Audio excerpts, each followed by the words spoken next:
why did I choose hypnotherapy when I could have chosen any other healing modality? Well, something magical happens in hypnotherapy, and it doesn't happen out of it. And that something magical is a critical factor of the mind shuts down. You can tell someone, you can speak in public, you love being on a plane, you're confident, you can speak to people, because the part that goes, no, I can't, shuts down completely. And even more magical, the mind that sends messages to the body is controlled by you. So while your mind is sending messages to your body, you are directing the mind, sending totally different messages. I'm excited rather than nervous. I'm ready rather than not. So we can go into that network where the mind is influencing the body, and we can influence the mind and turn fear into confidence, anxiety into calmness, depression into happiness. We can do anything because we are becoming the CEO of our mind. So we're running our mind instead of our mind running us. And hypnotherapy has a 93% success rate. Psychotherapy has less than 30%. That's the power of hypnosis. It's the grandfather of all other therapy. It's been around since biblical times. It's amazing. Everyone should be using it because of its power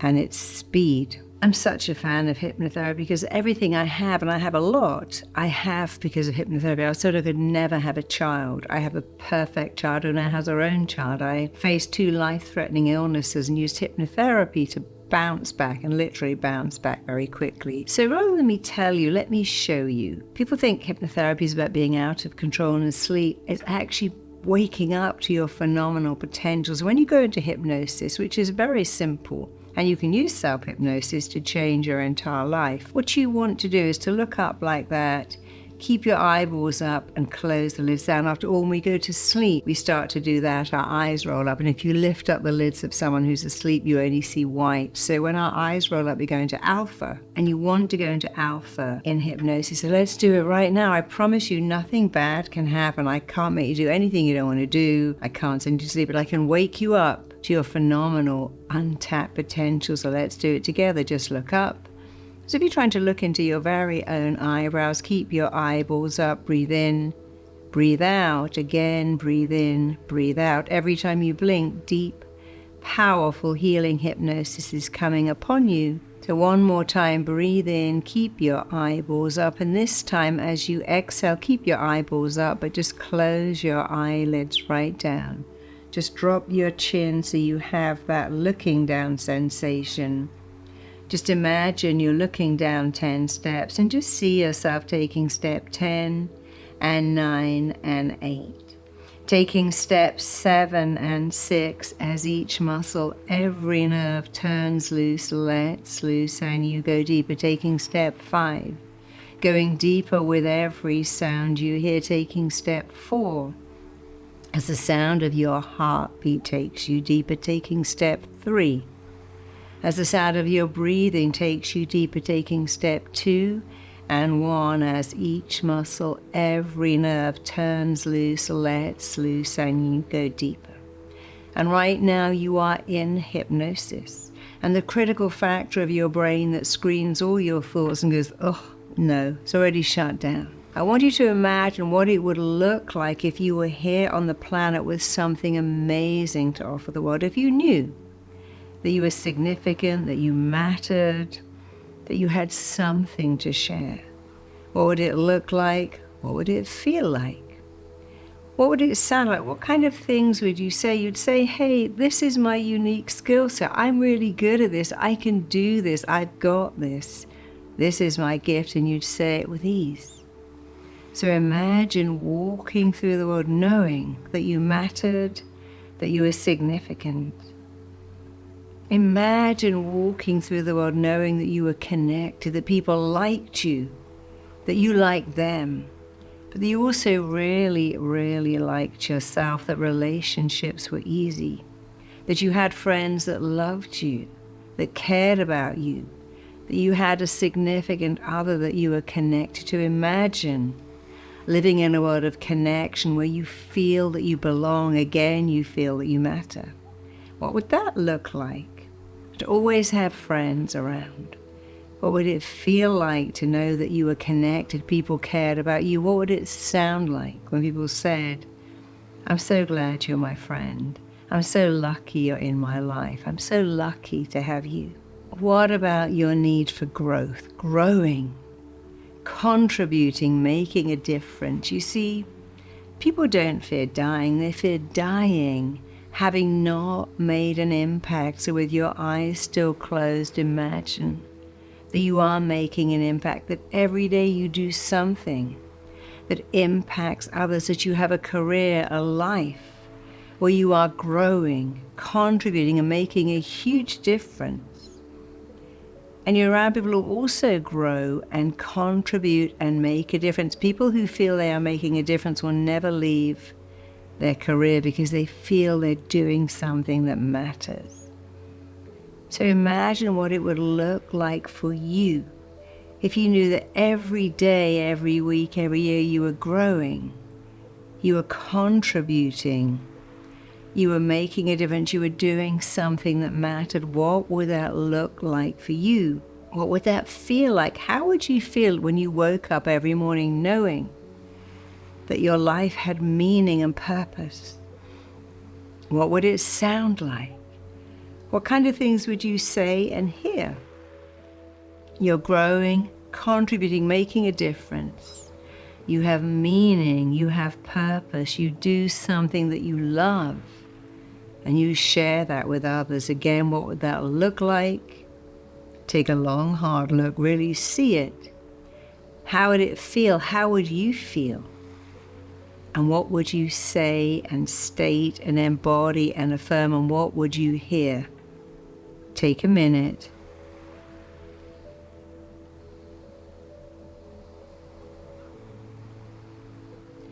And what about if you had certainty in your life? You see, there are certain people, the top 20% in every classification, always busy, always employed, always in demand. What if you had certainty? In an uncertain world, you knew that you were okay, that you were a great parent, a great partner, a great employee. What if you lived your life with unshakable certainty that you would always be okay? Again, what would that look like, feel like, sound like? What would that be like for you to walk through the world with certainty that you mattered, that you're here to do something amazing, and that you knew that you were doing it?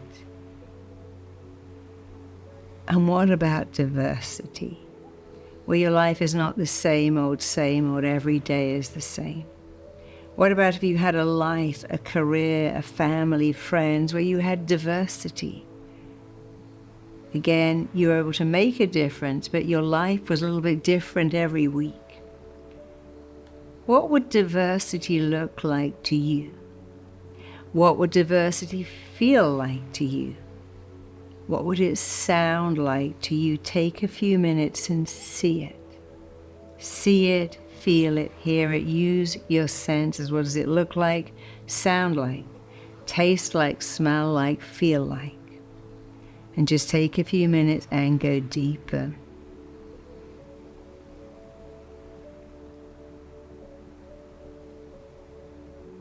You know, it's very hard for many people to live a life and to have a career where they have growth, contribution, making a difference, connection, significance, diversity, certainty.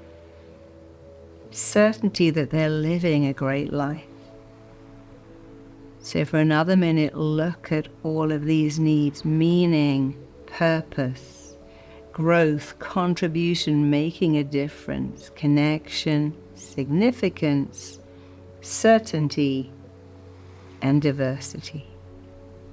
Look at being connected, being significant, having certainty, living a life where you have meaning and purpose, where you are always making an impact, growing, contributing, making a difference. And again, if you can see it, if you can feel it, if you can hear it, you can achieve it. So one more time, what does it sound like? What things do you hear and say? What does it look like? What do you look like? How do you show up in the world?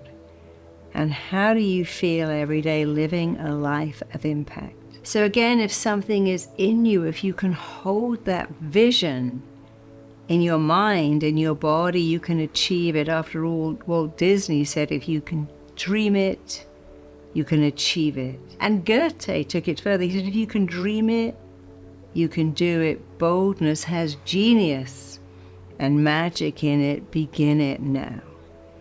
My father used to say, he who hesitates is lost. So we have to have self-belief to take action, and self-belief comes from making these images, because the way you feel about everything, and I do mean everything, comes down to just two things: the pictures you make in your head and the words you say to yourself. And when you're seeing these images and forming the right words, you are changing everything. It's actually the first step to being what I call a major master manifester. Imagine if you could be a major master manifester. What does that even mean? Well, people think I'm just going to sit on the couch and manifest everything. But manifesting is not quite like that. It requires some components. There's a 3-step process of being a major master manifester. Let me take you through it right now. The first step, because 80% of success is an inside job. 80% of your success comes down to what's going on in here. So if you want to be a major master manifester, the first step, which is the easiest step, but it requires repetition, is to do this. Think of something you desire or require. I don't really like the word want. Wanting is very wanting. I like requiring. Think of something you require. Keeping that image firmly in your mind, I want you to say out loud, I am worthy of, and complete that sentence. You might be saying, I'm worthy of love. I'm worthy of success. So imagine you want confidence or love. This is what you would do. You would say with unshakable conviction, with unwavering certainty in your voice, I am worthy of love. I'm deserving of love. Or I'm worthy of confidence. I'm deserving of confidence. I'm worth being a confident person. And you have to say it over and over again. Of course, as you say it, a little voice will go, oh, that's not really true. But in hypnosis, that voice goes away.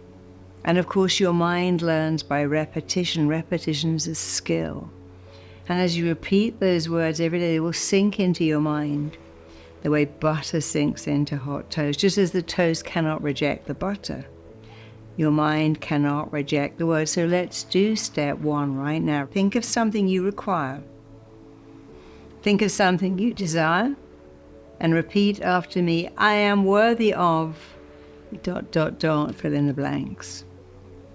And again, I am worthy of, say it again. I am so worthy of, repeat that. I am absolutely worthy of. I am most definitely worthy of. And I'm going to do the same ending. Repeat after me. I am so deserving of. I am completely and fully deserving of. And as you say this one more time, I want you to just notice how it feels in your body. You may feel sad, tearful. You may feel angry. You may feel scared and fearful. You may think, oh, this is just silly. All that means is you have not yet made this familiar. The mind loves what is familiar. That's a fact. And here's another fact. You can make anything you like familiar, putting some silicone on your finger, putting it in your eye every day, doing the plank, or lying on the sofa wasting time. So let's make this familiar. One more time, notice how you feel in your body. In fact, put your hand on your stomach and say, I am worthy of, and I am so deserving of. Fill in the blanks, ... And if you feel tearful, or fearful, or angry, or dismissive, it's okay. It just means you need to do it longer until you don't. And this takes a few minutes. You can do it when you wake up, before you go to sleep, in the shower, waiting for the coffee to brew, in the back of an Uber.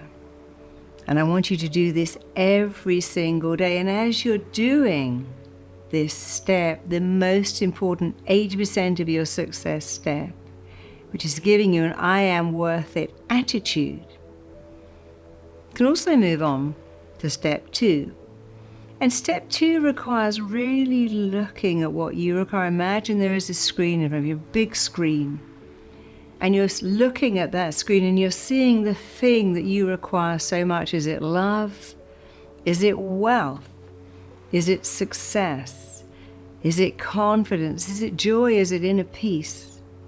Because I promise you, whatever you require requires something of you.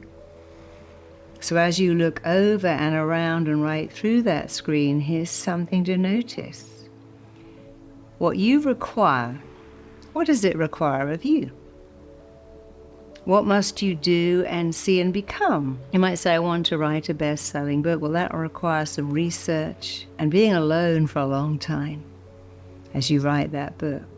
You might say, I simply require love. It requires going out, putting yourself with the people you'd like to spend your life with.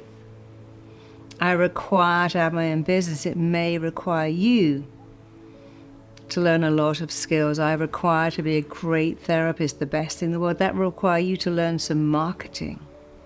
Because it doesn't matter how good you are if no one knows who you are or where you are. So maybe what you require requires marketing, learning a new skill, and we live in a world of YouTube where we have all this at our fingertips. So take a few minutes, what you require. What does what you require of you? What must you do or learn or become? And step 3, of course, is what I call JFD, just freaking do it. Go out. Find those investors, find those partners, find your publisher, find your customers, find your clients. But here's the thing, it's a loop. It's very hard to do step 3 if you haven't done step 1. Many people do step 1, I'm going to write a best-selling book, and they even do step 2. I know I've got to spend a long time alone, I've done the research, I'm writing, but they don't do step 3. Where is the book? It's in a drawer. I never sent it to a publisher. Where is this great idea? Oh, it's in a drawer. It's in my head. I just couldn't quite take it to market. So to be a master, magnificent manifester, to be a major manifester, you must spend 80% of your time doing step 1, which is so easy. I'm worth it. I deserve it. Do it in the shower. Because it's a very meditative state. And also, what else are you going to do in there? And then you must move on to step 2.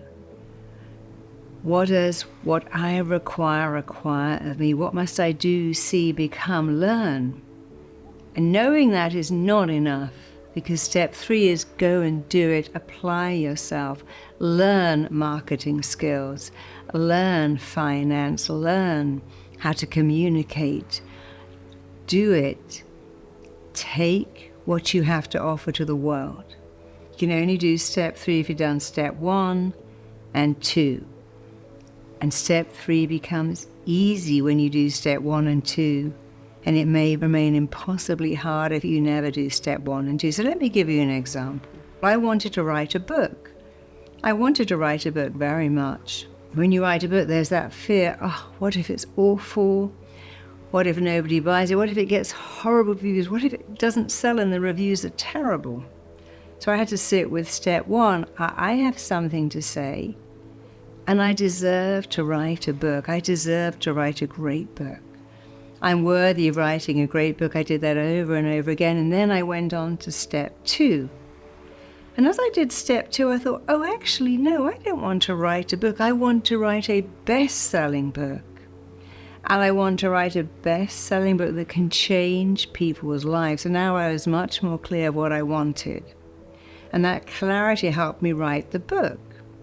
And sitting at home writing the book wasn't really hard, because I'd done step 1. But here is step 3. I've written a book. That book's going nowhere unless I do step 3. Find an agent. Find a publisher. And even when I'd done that, and the book was published, I still had to do more work. Step 3 was go on people's blogs, go on the radio, go in the local paper, talk about my book over and over again. Because the vision of I want a best-selling book made me clear that I had to do a lot of work. It was more work to make that book sell than it was to write it. So you must be prepared to do what you do not want to do to get to where you want to go. Anything that you want will require you to do something you don't want. You might say, I want a flat stomach, but that requires never eating carbs, and I kind of like them. I want a six-pack, that requires doing the plank and sit-ups, which I don't really want to do. But when you master your mind in this way, in this specific 3-step way, when you master your mind, you become a master manifester. We've got so lost in I can just sit and go like that and it will fall out of the sky. And that isn't true. Master manifestors work very hard. They work long, they work hard, they are diligent.